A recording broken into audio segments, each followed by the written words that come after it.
Good afternoon. We are coming on the air with breaking news right now about former President Donald Trump.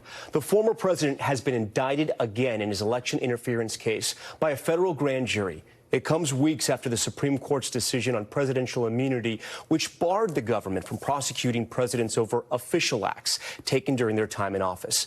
The new indictment, however, does not include any expanded charges against the former president. Let's get right to our senior legal correspondent, Laura Jarrett. So first, Laura, walk our viewers through this. I know you have some new reporting from the Trump legal team. The heart of this case, Tom, remains the same. It still has to do with how the former president tried to go about reversing the results of the last election. What's different is that the Justice Department has taken out things that arguably could be part of what's called official presidential acts, things that he did while he was in office, conversations he might have had with the Justice Department. As president, he is obviously the commander-in-chief, and so the Supreme Court said any of those conversations with the Justice Department, those are off limits. He can't be prosecuted for them. And so what federal prosecutors have essentially done is stripped all of that out of the indictment. They went before a new grand jury and got a new indictment. But again, the heart of it remains the same. It's just some of the things that the court said was off limits are now not a part of this. The same charges, everything, the same counts, all of the potential sentence, all of that remains the same. But the timeline here is important because obviously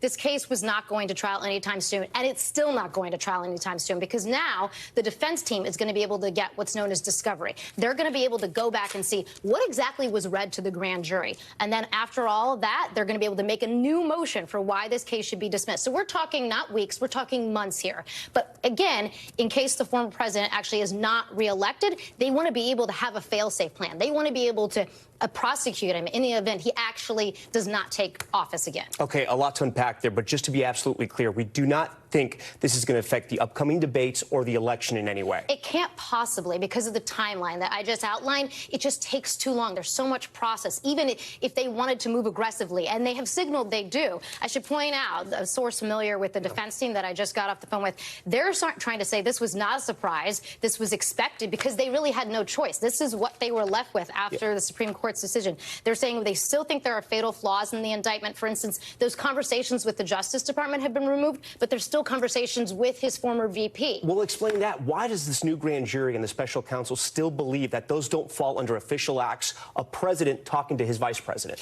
I don't know. And we're going to have to see how they're going to explain that. They're going to be before the judge next week in Washington, D.C., Tanya Chutkan, and they're going to have to explain for her chapter and verse, why does this meet the test the Supreme Court outlined? A lot of people were trying to parse after the Supreme Court came out with that decision. Okay, what's in, what's out, what's official, not official. And they said a lot of things are going to be up to the trial court to decide. It's going to be up to her to make that call. And a clear sign the Justice Department is not giving up on this case. Correct. I want to go to Vaughn Hilliard. We've heard from the Trump legal team. Vaughn, have we heard yet from the Trump campaign about this new indictment? No, not at this point in time. And this is one where the campaign was looking at the reality that they were going to have potential multiple criminal trials in front of them that they were going to have to tackle at the same time that their candidate, Donald Trump, was trying to win the presidency. But now, with the New York trial come and gone, of course, he was found guilty on those 34 felony counts. But now we're looking at the reality that the classified documents case, if it were to be revived, it would not begin until well into 2025,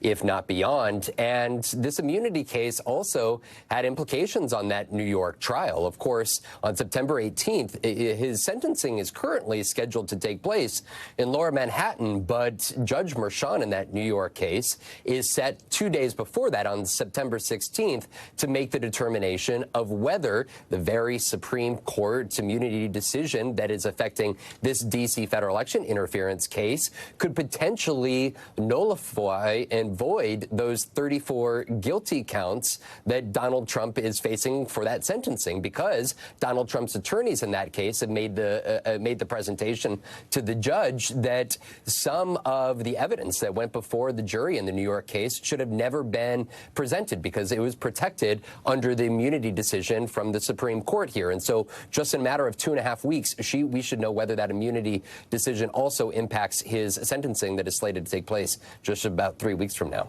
All right, Vaughn Hilliard for us. This no doubt will have some type of impact on the way Donald Trump campaigns in the future. That's going to conclude this NBC News special report. If you're just tuning in, there's been a new indictment on that election interference case. Thanks for watching. Stay updated about breaking news and top stories on the NBC News app or follow us on social media.